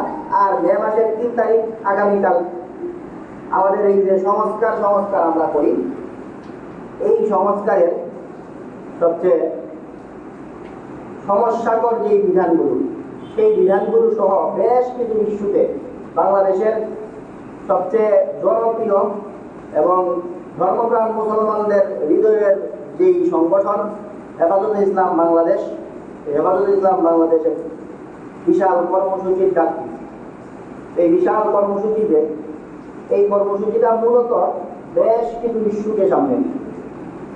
আর এই হেফাজতে ইসলামের মে মাসের 3 তারিখের ডাক যখন আসছিল, তখন পর্যন্ত নারী কমিশন, সংস্কার কমিশনের এই প্রতিবেদন জমাই হয়েছে। এর মানে মে মাসের 3 তারিখের সমাবেশ বহু আগের থেকেই ডাক দেওয়া। সেই যখন শুরুতে এই 3 তারিখের সমাবেশ ডাক দেওয়া হয়েছিল, তখন এটা বেশ কিছু ইস্যু নিয়ে ছিল। এর মধ্যে ছিল হেফাজতের 1 যুগ আগের আরেক ঐতিহাসিক আন্দোলন শাপলা চত্বর। এই শাপলা চত্বরের যে গণহত্যা, সেই গণহত্যাকে, এটা গণহত্যার স্বীকৃতি দেওয়া এবং গণহত্যায় জড়িতদের বিচারের ব্যবস্থা করা। আর আমাদের এই গত 1.5 যুগ যাবৎ এই দেশে যারা বিভিন্ন ধরনের অত্যাচার, অন্যায়, জুলুম করছে, এদের সবগুলি অপরাধকে শনাক্ত করে সেগুলোর শাস্তির ব্যবস্থা করা। ফিলিস্তিনে মুসলমানদের মুক্তির জন্য রাষ্ট্রীয়ভাবে আমাদের বাংলাদেশ ওআইসিকে নিয়ে ধর্মীয় যতগুলো দেশ আছে সেগুলোকে একসাথে নিয়ে কার্যকরী ব্যবস্থা গ্রহণ করা। আর হলো ভারতে যেই ওয়াকফ আইন, সেই ওয়াকফ আইন নিয়ে ওয়াকফ সংশোধনী বিল নামে মুসলমানদের জায়গা জমি দখল করার যে ষড়যন্ত্র চলতেছে, সেই ষড়যন্ত্রের বিরুদ্ধে প্রতিবাদ জানানো। এই মুসলিমেও কয়েকটা বিষয়কে সামনে নিয়ে বেশ কিছুদিন আগে মে মাসের 3 তারিখে হেফাজতে ইসলাম সোহরাওয়ার্দী উদ্যানে সকাল 9টায় এক মহাসমাবেশের ডাক দিয়েছে। তো ততদিন পর্যন্ত ডাক যেদিন দিচ্ছে সেই দিন পর্যন্ত নারী সংস্কার কমিশন, এদের প্রতিবেদন, সমস্যা, এগুলো আমাদের সামনে আসেই নেই। এগুলোর আগেই এই সমাবেশ ডাক দিয়ে বসে। এরপরে এরই মাঝে নতুন করে এই নতুন সমস্যা দেখা দিল। নারী অধিকার সংস্কার, নারী সংস্কার কমিশন এক প্রতিবেদন জমা দিতে, বিশাল বড় প্রতিবেদন, প্রায় কত হাজার পৃষ্ঠা। এই যে এত বড় প্রতিবেদন জমা দিল, এই প্রতিবেদনের মধ্যে যে যে সমস্যাগুলো আছে, হেফাজতের সেই আগের ডাকা এই সম্মেলনে নতুন ইস্যু হিসেবে এটাও যোগ হয়েছে এবং বলতে গেলে এটাই এখন সবচেয়ে আলোচিত। তো এটার বেশ কিছু সমস্যা নিয়ে আমরা বলছিলাম, এর মধ্যে অনেকগুলি তো শুনছেন। এছাড়াও যতই সময় গেছে এটা নিয়ে যখন ঘাটাঘাটি শুরু হয়েছে, এত বড় প্রতিবেদন যখন পড়াশোনা শুরু হয়েছে, তখন আরো বেশ কিছু সমস্যা এর সামনে আসছে, যার অনেকগুলো এই নারী সংস্কার কমিশনের বিষয়বস্তুর সাথেই যায় না। যেমন এদেরকে নারী বিষয়ক সংস্কার করার জন্য দায়িত্ব দিচ্ছে, এরা এটার শুরুতেই বোঝা বসছে যে রাষ্ট্র যেহেতু একটা ইহজাগতিক বিষয়, রাষ্ট্র বলে ইহজাগতিক বিষয়, রাষ্ট্রের সাথে যেহেতু ইহজগতের পুরা সম্পর্ক, এই কারণে পরলোকের সাথে পরজগতের সাথে রাষ্ট্রের কোনো সম্পর্ক নাই। যেই কারণে নীতি নৈতিকতা, কোনো ধর্মের নীতিমালা, এগুলো রাষ্ট্র, এই রাষ্ট্রের বিধান, রাষ্ট্র এগুলি আমল করার দরকার নাই। এমনকি কোনো বিশেষ ধর্ম খুশি হয় এই ধরনের কোনো কিছু রাখা যাবে না। এবং স্পষ্টই বলছে এই কারণে বিশেষ একটা ধর্মকে সুবিধা দেওয়ার জন্য এই বিশেষ ধর্মের বিসমিল্লাহ বইলা এগুলি বইলা রাষ্ট্রীয় সংবিধান শুরু করার কোনো দরকার নাই। এই হইল একে তো একটা জঘন্য রায়, জঘন্য প্রস্তাব, আর জঘন্য প্রস্তাবের পাশাপাশি অনাধিকার চর্চা, রাষ্ট্রীয় সংস্কারের দায়িত্বই এদের উপরে পড়ছে না। এদের উপরে পড়ছেই তো নারী সংস্কার, কিন্তু এরা এই নীতি পর্যন্ত বইলা বসছে। এরপরে হেফাজত যেই লাইনে আগাইতেছে আর কি এখন সামনে, সেই লাইনটা যেন আগাইতে না পারে হেফাজত, এই কারণে এরা এর ভিতরে আরেক প্রস্তাব দিয়ে বসছে। হেফাজত সামনে এদের বিরুদ্ধে যে ব্যবস্থা নিতেছে সেটা হলো যে সংবিধানে বিসমিল্লাহ থাকবে না, এবং এদের যে কঠিন এবং সবচেয়ে আপত্তিকর বক্তব্য যে ধর্ম নারীকে যে অধিকার দিছে, এই অধিকার এর মাধ্যমে নারীরা বৈষম্যের শিকার হইতেছে। মানে ধর্মের কারণে নারীরা বৈষম্যের শিকার, ধর্ম নারীরা কম হিস্সা দিছে, সেই কারণে ধর্ম নারীদেরকে বৈষম্যে ফেলছে। বৈষম্য দূর করতে হইলে এই ধর্মের রীতিনীতি বাদ দিতে হইব। এই যে জঘন্য বক্তব্য, এর মাধ্যমে তো মুসলমানদের ধর্ম এবং অন্যান্য অনেক ধর্ম যেগুলোকে আমরা সাপোর্ট করি না অন্য কোনো ধর্মের, এরপরেও সেই ধর্মের সাথেও বিপরীত। কারণ কোন ধর্মই তো এরা মানতে বলতেছে না, এরা বলতেছে যে জাতিসংঘ নীতি দিব, সেই নীতি সবাই মানবো। এর মানে ইসলাম ধর্ম যেটা এটাও মানবো না, অন্য ধর্মের লোকেরা বলতেছে তোমরাও তোমাদেরকে মানতে পারবা। এর মাধ্যমে তো আসলে মুসলমানদের তো বটেই, অন্যদেরও ধর্মীয় অনুভূতিতে আঘাত দেওয়া হয়। তো এই কারণে অস্পষ্ট শিরোনাম বিলুপ্ত করতে হইব। এদের একটা প্রস্তাবনা, এরকম যে কিছু অস্পষ্ট শিরোনাম আছে, যে শিরোনামগুলো বিশ্লেষণ করা লাগে, এইটা বিলুপ্ত করে দিতে হইব। এর মধ্যে একটা হইল ধর্মীয় অনুভূতিতে আঘাত, এই নামে কোনো মামলা টামলা নেওয়া যাবে না। ধর্মীয় অনুভূতিতে আঘাতের একটা অস্পষ্ট কথা, এজন্য এটা বাদ। কারণ এদেরকে এখন ধরা হইব ধর্মীয় অনুভূতিতে আঘাত দিয়ে, এজন্য এরা আগেই লাইন করে রাখছে ধর্মীয় অনুভূতিতে আঘাত এই নামে কিছু থাকতেই পারবো না। কারণ এটা একটা অস্পষ্ট বিষয়, ধর্মীয় অনুভূতিতে আঘাত কি জিনিস। আর এরা জানেন আপনারা, আমরা এই যখন শ্রমিক দিবস নিয়ে ইসলামের নীতিমালা যদি আমরা সামনে বলি, তখন আমরা বলবো যে সম্পদ উপার্জনের ক্ষেত্রে ইসলাম বেশ কিছু নীতিমালা দিছে, যেখানে হালাল হারামের তোয়াক্কা করতে হয়, নীতি নৈতিকতা, শালীনতা অশালীনতা এগুলি বিচার করতে হয়। তো এখন এরা এই সংস্কার করতে গিয়ে এরা একটা জিনিস বলছে, সেটা হলো অস্পষ্ট শিরোনাম ডিলেট করে দিতে হবে। এই অস্পষ্ট শিরোনাম ডিলেটের মধ্যে করছে গিয়া শালীনতা, যে শালীনতা অশ্লীলতা এটা বাদ দিতে হবে। কারণ অশ্লীল কোনটা এটা নাকি এক একজনের মধ্যে এক একটা, এক ব্যক্তির কাছে যেখানে মনে হইব যে এটা ভালো, এটা নাকি ধর্মীয় গুড়া যারা এর কাছে এটা অশ্লীল মনে হইব। এই কারণে অশ্লীল সংজ্ঞাটা এটা একটা স্পষ্ট ব্যাপার। এই জন্য অশ্লীলতা শালীনতা এগুলো আবার আমাদের ধর্মীয় সংবিধানে আছে। বাংলাদেশ সংবিধানশীল দেশ, শালীনতা বজায় রেখে চলতে হবে, এইসব কথাবার্তা সংবিধানে আছে। তো সংবিধান থেকে এটা বাদ দিতে হবে। শালীনতা এটা কিন্তু অস্পষ্ট কথা নাকি থাকতে পারবে না। তো মানে এরা এখন সংবিধান সংস্কারে পর্যন্ত নামছে। নাম একটা দিয়া যা যা করা যায় সবগুলি, এই রাষ্ট্র সংস্কার, সেটাও সংবিধান সংস্কার, সংবিধানে কেন স্বাধীনতার কথা থাকবো, এটাও এদের সমস্যা। অস্পষ্ট পরিভাষাকে ডিলেট করতে হবে, এই কারণে স্বাধীনতাটাও ডিলেট করতে হবে। এই যাবতীয় ব্যাপার স্যাপার এগুলো নিয়ে এরা প্রতিবেদন জমা দিত। এই প্রতিবেদনের প্রেক্ষিতে আমাদের বড় এই কয়েকটা নতুন কথা বললাম আমরা, আর বড় দাগের যে সমস্যা সেগুলো নিয়ে তো আমরা আগেও বলছি যে নারী পুরুষের সমান অধিকার, শ্রমিকদেরকে শ্রমের অধিকার দেওয়া, এইসব বিষয়ে আমরা বললাম। নতুন যে কয়টা জিনিস আরো এগুলি রাখতে রাখতে সামনে বের হয়েছে। মোটামুটি বড় দাগের 10টা বিষয়কে সামনে আনা হয় এই সংস্কার কমিশনের। এইগুলোকে নিয়ে হেফাজতে ইসলাম বাংলাদেশের এই কর্মসূচি। তো হেফাজতে ইসলাম বাংলাদেশের এই কর্মসূচিতে সারা দেশ থেকেই লোকজন যাবে। আমাদের ভৈরব থেকেও টার্গেট তো নেওয়া হয়েছিল 40টা বাস মনে হয় দেখে। তো সেই টার্গেট না হইলেও 20-30টা অবশ্যই যাবে। এত বড় বহর যাবে, আপনারা যাদের সাথে যাদের সুযোগ হয় সেখানে যোগাযোগ করে অথবা বিরোধ থেকে আপনারা জায়গায় অংশগ্রহণ করার চেষ্টা করবেন। দিনটাও মোটামুটি হিসাব করে দেওয়া হয়েছে শনিবার। বেশ বাংলাদেশের প্রায় অর্ধেক মানুষের এই বন্ধের দিন, বিভিন্ন প্রতিষ্ঠান ইত্যাদির সাথে জড়িত কোনো তাদের। তো এই ছুটির দিন এই দেশের হিসাবে সুন্দর একটা দিক সিলেক্ট করা হয়েছে। আপনাদের যাদেরই সুযোগ হয় সেই ঐতিহাসিক এই সম্মেলনে আপনারা অংশগ্রহণ করবেন এবং অংশগ্রহণের মাধ্যমে এটার বিরুদ্ধে আপনারা আমরা সবাই এটার বিরুদ্ধে আছি। এই সংস্কারের প্রস্তাবনা এগুলো এই দেশে তো বাস্তবায়ন করা যাবেই না, এগুলো বাতিল করতে হবে। এর জন্য ক্ষমা প্রার্থনা করতে হবে, এই সংস্কার কমিশন বাতিল করতে হবে, এই দাবি। আর অন্যান্য কিছু দাবি তো আছে, যেগুলো আমরা শুরুতেই বললাম, বৈদেশিক কিছু দাবি, জাতীয় কিছু ইস্যু আছে। এই সবগুলি মিলিয়ে আগামীকালকে এই সমাবেশ, আল্লাহ রাব্বুল আলামিন কালকে এই সমাবেশকে সফল করুন। এই দেশের মানুষের দিন, ধর্ম, ঈমান, ইসলাম এগুলি বাঁচানোর জন্য হেফাজতে ইসলামকে এবং আমরা আমাদের প্রত্যেকটা মুসলমানকে এর জন্য এগিয়ে আসার তৌফিক দান করুন। আলহামদুলিল্লাহ রাব্বিল আলামিন। সামনে জায়গাগুলো আমরা কবুল করি, তারপরে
السلام عليكم ورحمة الله وبركاته.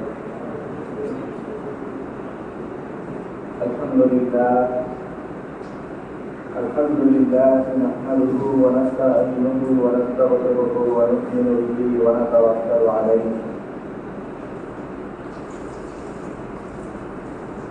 ونعوذ بالله من شرور أنفسنا ومن سيئات أعمالنا. من يهده الله فلا مضل له ومن يضلل فلا هادي له. ونشهد أن لا إله إلا الله وحده لا شريك له ونشهد أن سيدنا ومولانا محمدا عبده ورسوله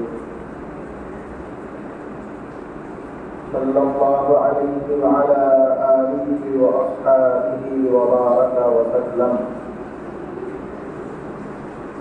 أما بعد فأعوذ بالله من الشيطان الرجيم. بسم الله الرحمن الرحيم.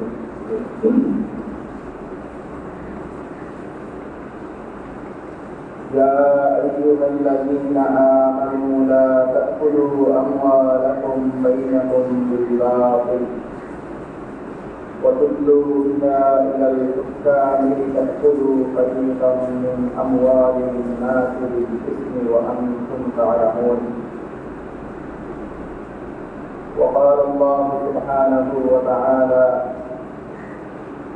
يا أيها الذين آمنوا أوفوا بالعقود. وقال رسول الله صلى الله عليه وسلم: إخوانكم حولكم، فمن جعله تحت يده فليأكل مما يأكل وليشرب مما يشرب، أو كما قال النبي صلى الله عليه وسلم. اللهم صل على محمد وعلى آل محمد كما صليت على إبراهيم وعلى آل إبراهيم إنك حميد مجيد. اللهم بارك على محمد وعلى آل محمد كما باركت على إبراهيم وعلى آل إبراهيم إنك حميد مجيد. سبحانك لا علم لنا إلا ما علمتنا إنك أنت العليم الحكيم. মহান আল্লাহ রাব্বুল আলামিনের দরবারে অসংখ্য শুকরিয়া জ্ঞাপন করছি, যিনি আমাদেরকে অন্যান্য জুমার আজকেও জুমার নামাজ আদায়ের জন্য পবিত্র ঘর মসজিদে আসার তৌফিক দান করেছেন। আলহামদুলিল্লাহ। মুহতারাম হাজিরিন, আমরা মে মাস এর আগমন উপলক্ষে শ্রমিক দিবস এবং শ্রমিক মজুর এদের ব্যাপারে ইসলাম কি ধরনের বার্তা আমাদেরকে এইসব বিষয় নিয়ে আমরা কথা শুরু করছিলাম। শ্রমিক দিবসের উৎপত্তি নিয়ে আমরা কিছু কথা বলছিলাম এবং শ্রমিক দিবসটা মূলত এই স্লোগানটা কাদের সেটা নিয়েও আমরা বলছি যে ইসলাম যখন এই পৃথিবীতে মানুষের মধ্যে সাম্য, সমতা ইত্যাদির বিধান নিশ্চিত করেছে, ইসলামী খেলাফতকালে সেগুলো তো সম্পূর্ণরূপে মানুষের সর্ব ধরনের অধিকার নিশ্চিত করা হয়েছিল। খেলাফত পরবর্তী যুগেও বিভিন্ন ইসলামী রাজা বাদশাদের যুগেও যারা পুরাতনী খেলাফত ছিল না, অনেকটা খেলাফত রাজতন্ত্র মিলিয়ে ঝুলিয়ে এই সময়গুলোতেও আব্বাসী খেলাফত, উমাইয়ার শাসক আমল, উসমানী সুলতানাত, এই সময়গুলোতেও ইসলামের যে শরীর বিধানগুলো এর অনেকাংশেই ছিল, দ্বন্দ্ববিধি এগুলি তো ছিলই।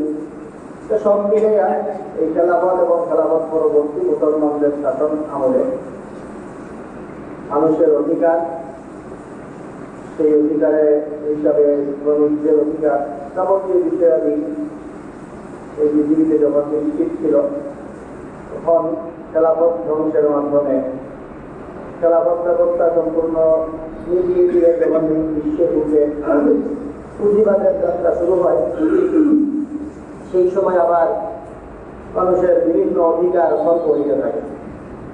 সেই অধিকার খর্ব হওয়ার পরে এই অধিকার আবার ফিরত আনার জন্য ইসলামী শাসন যেখানে নিশ্চিত করা দরকার ছিল সেটা না করে নতুন করে সমাজতন্ত্রের স্লোগান চলে আসলো এই সমাজতন্ত্রের বাদী যারা সমাজতন্ত্রের পক্ষের লোক, যাদেরকে পরবর্তীতে বামপন্থী বলা হয় আর কি, সেই বামপন্থীদের একটা স্লোগান এবং এদেরই একটা উদযাপন, একটা বিশেষ দিবস ছিল এই মে দিবস, শ্রমিক দিবস। শ্রমিক দিবসে এদের বেশ কিছু দাবি দেওয়া থাকে।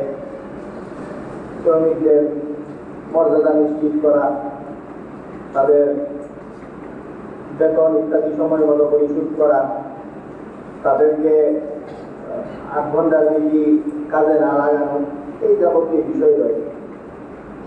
তো আমাদের কথা হলো, এই সব অধিকার ইসলাম নিশ্চিত করে রেখেছে এবং ইসলামী শাসন আমলে এবং পরবর্তীতে মুসলমানদের শাসন আমলেও এই বিষয়গুলো নিশ্চিত করা হয়েছে।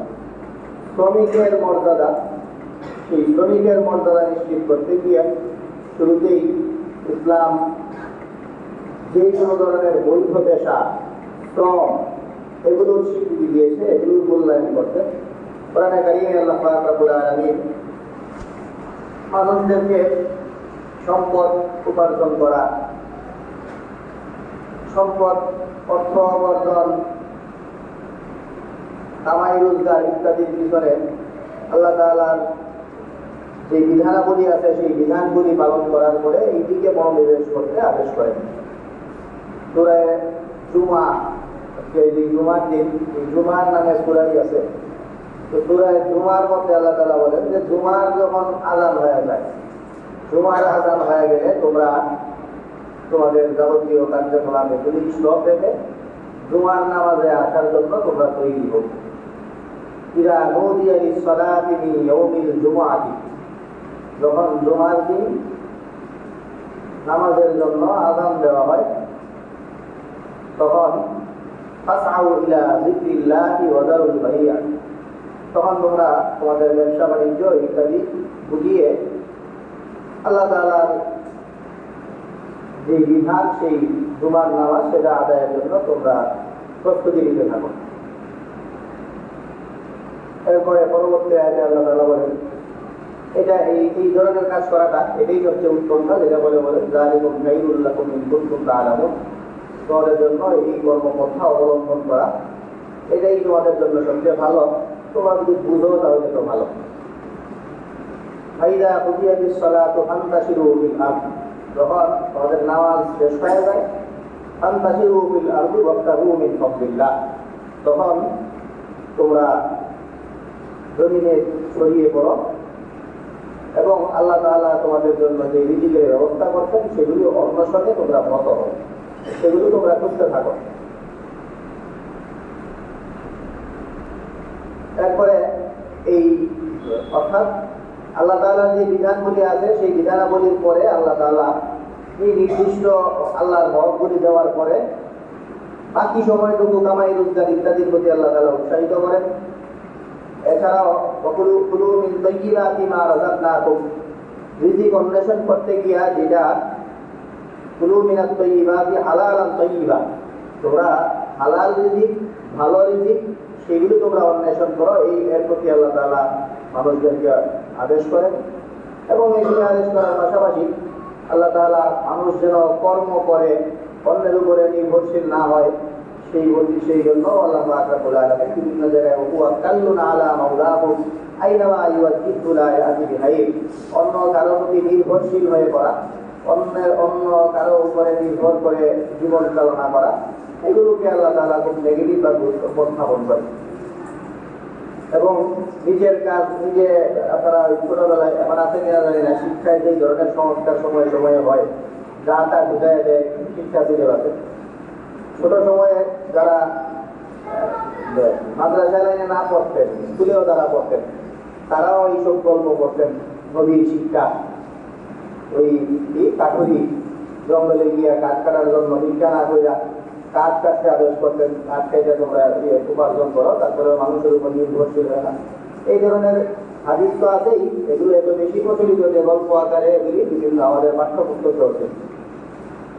এখন আছে কিনা আল্লাহ জানেন, সংস্কার হয়, নদীর হাদিস বিদায় লালবের বাসন এগুলি সরানোর জন্য অনেক পায়তারা করছে। পরবর্তীতে আন্দোলনের প্রেক্ষিতে অনেক কিছু আবার যুক্ত হইত, তো যাক, আপনারা যারা একটু বয়স্ক আছেন, ছোটবেলায় আপনারা এগুলি করছেন যে এই নবী সাল্লাল্লাহু আলাইহি ওয়াসাল্লাম পরনির্ভর না হয়ে নিজ পায়ে দাঁড়ানোর জন্য মানুষদেরকে আদেশ করতেন। এছাড়াও নবী সাল্লাল্লাহু আলাইহি ওয়াসাল্লাম সহ অন্যান্য সব নবীরা কর্ম করতেন। কর্ম মানে কি, একদম ধৈর্যের পরীক্ষা দেওয়ার জন্য এটা ট্রেনিং হিসেবে ছাগল চড়ানো, এটাকে পর্যন্ত সব নবীদেরকে আল্লাহ তাআলা করাইতেন। হাদিসের কাছে নবী সাল্লাল্লাহু আলাইহি ওয়াসাল্লাম বলেন, মা মিন নাবিয়্যিন ইল্লা ক্বাদ রাআ আল গানাম, যত নবীগণ আছেন এদের প্রত্যেকেই আল্লাহ তাআলা ছাগলের সাথে কিছুদিন পর্যন্ত উঠা বসা করাইছেন। ছাগল রাখার যে দায়িত্ব, সেই দায়িত্ব পালন করার জন্য আল্লাহ তাআলা পাঠিয়েছেন। এছাড়া নবীদের মধ্যে একজন বিশেষ নবী, সবচেয়ে ধনী নবী, ক্ষমতাধর নবী দাউদ আলাইহিস সালাম। ওনার ব্যাপারে নবী করিম সাল্লাল্লাহু আলাইহি ওয়াসাল্লাম বলেন যে উনি যে এত স্বনির্ভর হয়েছেন, এত বৃত্তশীল হয়েছেন, এই বৃত্তশীল হওয়া এটার পিছনে অন্য কোনো এই কারণ না, নিজ হাতে উনি কামাই করে, নিজ যোগ্যতায়, নিজ কর্মের মাধ্যমে উনি এই কাজটা করতেন। এই কথা বলতে গিয়া কোরআনে কারিমে আল্লাহ পাক রব্বুল আলামিন বারংবার বলেন, ওয়া কুদুরির রাসিয়াত ওয়া আমালু আলা দাউদ শুকরা। এই যে বেশি পাতি এগুলির কাজকর্ম, হাফরের কাজ, লোহা লৌহ কর্ম যারা করতেন, এগুলির কাজ ইত্যাদিতে দাউদ আলাইহিস সালাম এবং ওনার পরিবারের লোকজন নিয়োজিত ছিল। এই কাজের মাধ্যমে ওনারা দুনিয়াবি অর্থ ইত্যাদি উপার্জন করতেন। এছাড়া নবী সাল্লাল্লাহু আলাইহি ওয়াসাল্লাম বলেন যে দাউদ আলাইহিস সালামের যে ব্যাপারটা, সেই ব্যাপারটাকে উল্লেখ করার আগে সকলের জন্যই নবী সাল্লাল্লাহু আলাইহি ওয়াসাল্লাম বলতেছেন যে মানুষ যত ধরনের খাবার খায়, যত ধরনের রিজিক মানুষ ভোগ করে, এর মধ্যে অনেক রিজিকই মানুষ ভোগ করে। কেউ ফ্রিতে পায়, কেউ কোনো জায়গায় লটারি পাওয়া যায়, কেউ কোনো জায়গায় আকস্মিক সম্পদের মালিক হয়, কেউ বাপদাদার আমল থেকে উত্তরাধিকারী সূত্রে অনেক সম্পদের মালিক হয়ে এগুলি বসে বসে খায়। তো অনেকভাবেই মানুষজন সম্পদ উপার্জন করে, এগুলি ভোগ করে। কিন্তু এর মধ্যে সবচেয়ে শ্রেষ্ঠ যেটা ভোগ করে মানুষ, সেটা হলো যেই সম্পদটা মানুষ নিজ হাতে কামাই করে, নিজ হাতে মানুষ উপার্জন করে, যেই সম্পদটা ভোগ করে, এই সম্পদটা মানুষ সবচেয়ে উত্তম সম্পদ হিসেবে মানুষ এটা ভোগ করে। এবং এটা বলার পাশাপাশি নবী সাল্লাল্লাহু আলাইহি ওয়াসাল্লাম দাউদ আলাইহিস সালামের স্ত্রীও তার উচ্চারণ করে বলেন, ওয়া ইন্না নাবিয়্যাল্লাহি দাউদ কানা ইয়াকুলু মিন আমালি ইয়াদাইহি। এবং আল্লাহর একজন বিশেষ নবী দাউদ আলাইহিস সালাম, যাদেরকে বিশেষ আসমানি কিতাব দেওয়া হয়েছিল, এর মধ্যে একজন। সেই চার বিশেষ নবী যাদেরকে আল্লাহ তাআলা আসমানি গ্রহণ করেছেন, এর মধ্যে উল্লেখযোগ্য নবী দাউদ আলাইহিস সালাম। এই দিক দিয়ে উল্লেখযোগ্য, আবার সম্পদের দিক দিয়ে উল্লেখযোগ্য ছিলেন।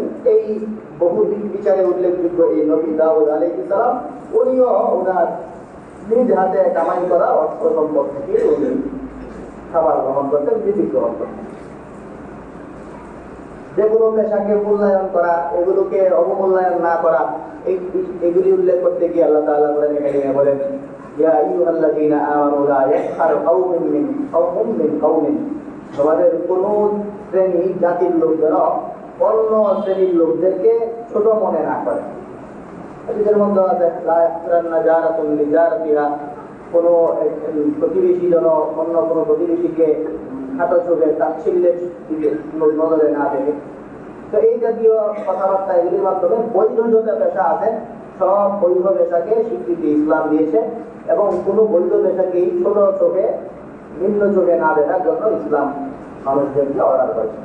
পাশাপাশি যাদেরকে শ্রমিক হিসাবে কাজে লাগানো হবে, এদেরকে কি পরিমাণ কাজে লাগানো হইব, এদেরকে কি নামে ডাকা হইব, এদের মর্যাদা নিশ্চিত করার জন্য এদেরকে কোন ধরনের শব্দ চয়ন এবং এদের উপর কোন ধরনের কতটুকু কাজ দেওয়া হইব, এই বিষয়ে ইসলাম চমৎকার বর্ণনা দিতে। অনেকে এই কামলা মজুরি এদেরকে ডাকেই এমন শব্দ, যেগুলি শুনলে একটু খারাপ লাগে। আমাদের দেশে এটা একটা ইয়েই হয়ে গেছে। আগের যুগে আমরা দেখতাম এই যে ঘরের মধ্যে কাজের লোক থাকলে এদেরকে বয়সের বিবেচনায় সমবয়সী হইলো হয়তো আপা ডাকতো, নাইলে একটু বড় হইলে খালাম্মা ইত্যাদি কিছু একটা ডাকতো। কিন্তু এখন যত সময় যেতেছে নামের মধ্যেই ভুয়া আরো কি কি আবিদাবি নাম, যেগুলো খুবই অবমাননাকর নাম।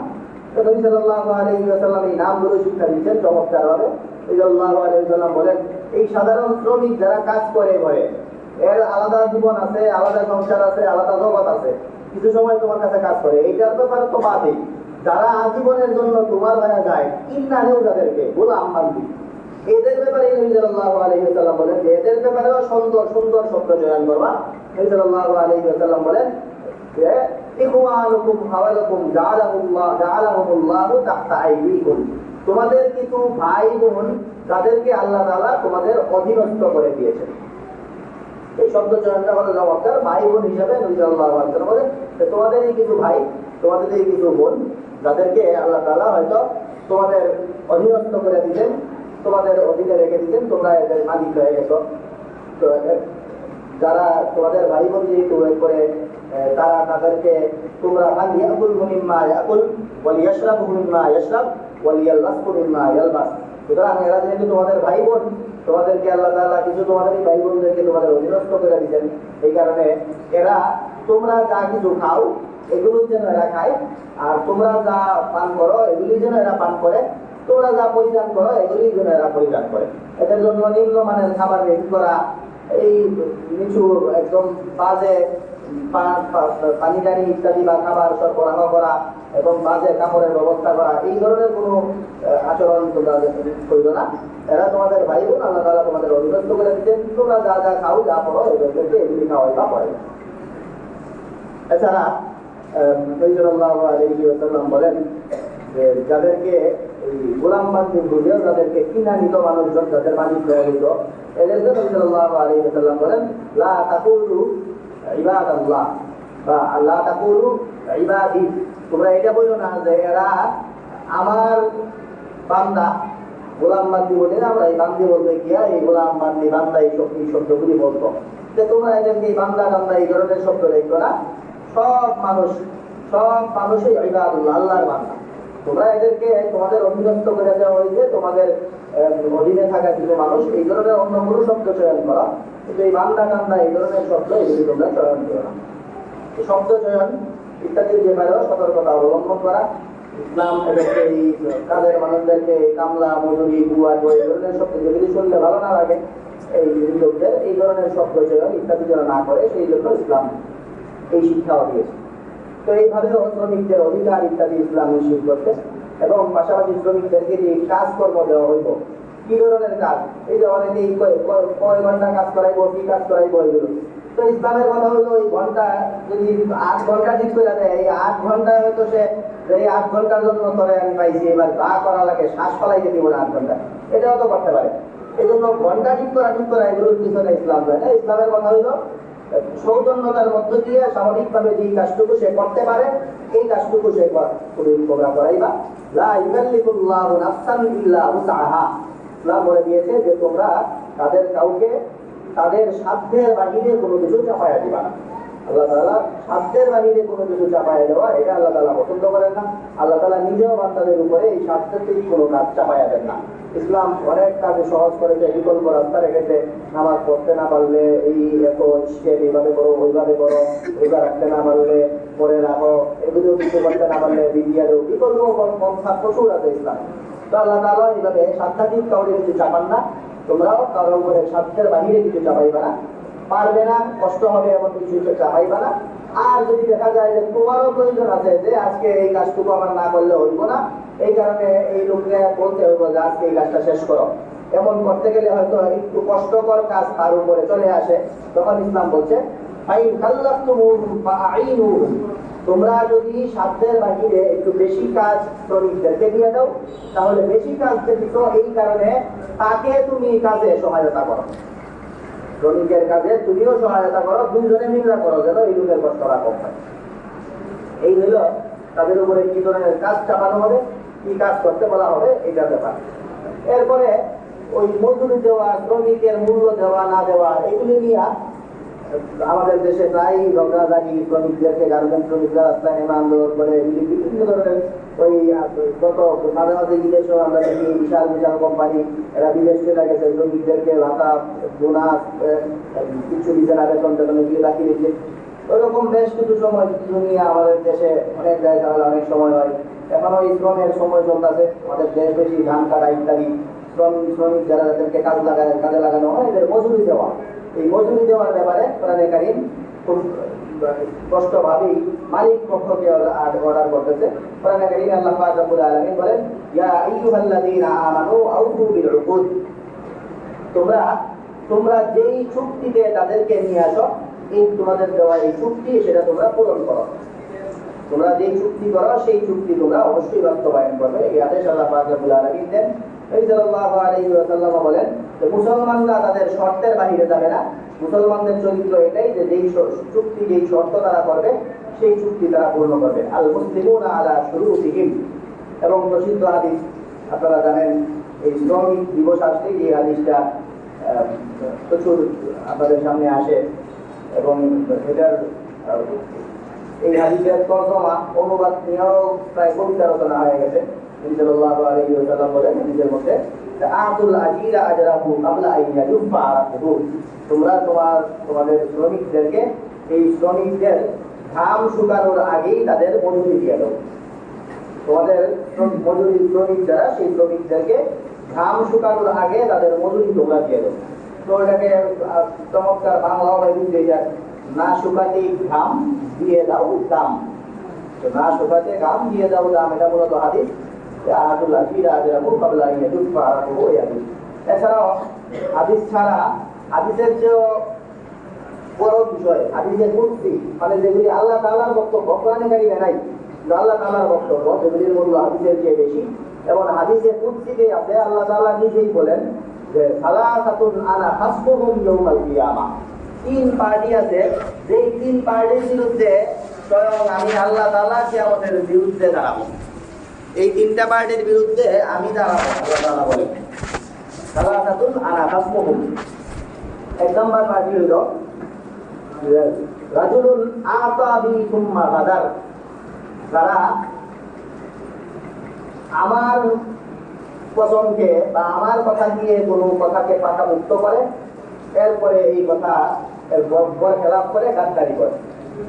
আমার নাম দিয়ে কোনো কথাকে শক্তিশালী করার পরেও সেই কথা রাখে না যারা, এদের বিরুদ্ধে আমি দাঁড়াবো। এই তিনটা পার্টি তিনটাই প্রায় শ্রমিক সম্পৃক্ত। এই তিন দলের বিরুদ্ধে আল্লাহ তাআলা কিয়ামতের দিন দাঁড়াবেন। দুই নম্বর বলা আছে জোর করে তাদেরকে ওই গোলামবান্দি বানায় দেয়, শ্রমিক বানায় দেয়। এরকম আগে স্বাধীন মানুষকে বিক্রি করা নিষেধ, তো বিক্রি অনেকে স্বাধীন মানুষকে বিক্রি অনেকে করে ফেলে, জোর করে অন্য এলাকায় নিয়ে গিয়ে ধরে নিয়ে গিয়ে ইউসুফ আলাইহিস সালাম তো স্বাধীন মানুষ ছিলেন, ওনার তো করে বিক্রি করে দিতে পারে না। তো ওরকম কাজগুলি যারা করে, স্বাধীন মানুষকে যারা বিক্রি করে দেয়, এদের ব্যাপারে এই ব্যক্তি যারা কোনো স্বাধীন মানুষকে বিক্রি করে, সেই বিক্রি করে এই বিক্রি করা অর্থ সম্পদ ভোগ করে।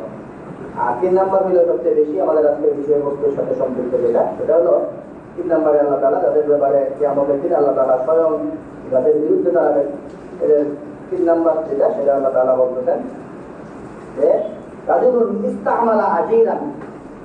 এমন ব্যক্তি যে কোনো লোককে শ্রমিক হিসাবে নিয়োগ দেয়, শ্রমিক হিসাবে নিয়োগ দিয়া এরপরে ওই শ্রমিকের কাছ থেকে তার যে সার্ভিস, এই সার্ভিসটা পুরোপুরি দিচ্ছে।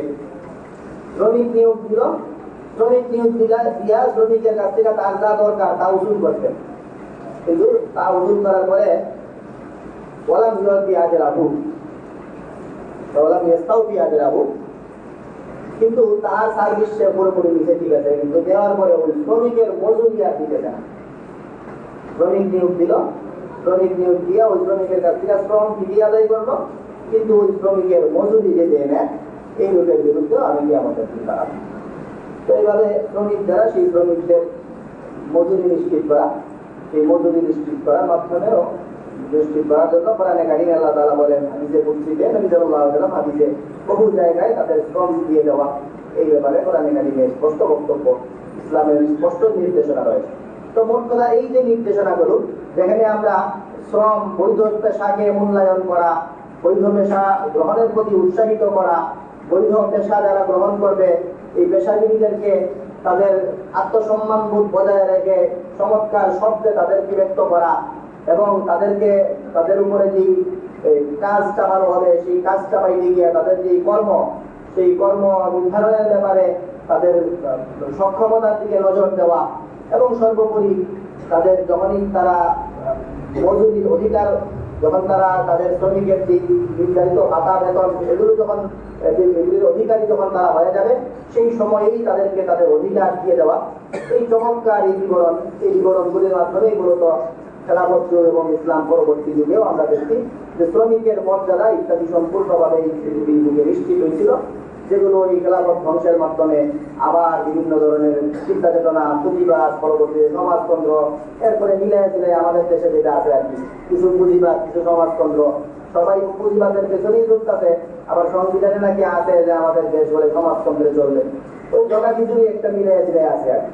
তো এই জন্য আমাদের এই সব যাবতীয় তন্ত্র, পুঁজিবাদ বা ধনতন্ত্র আর সমাজতন্ত্র, এই সবগুলির সাথে মূলত ইসলামতন্ত্র যেটা, সেটার কি পার্থক্য, ইসলামকে কিভাবে মানুষের অধিকার নিশ্চিত করে, সেই ইসলামের সৌন্দর্যগুলো আমাদের বোঝা।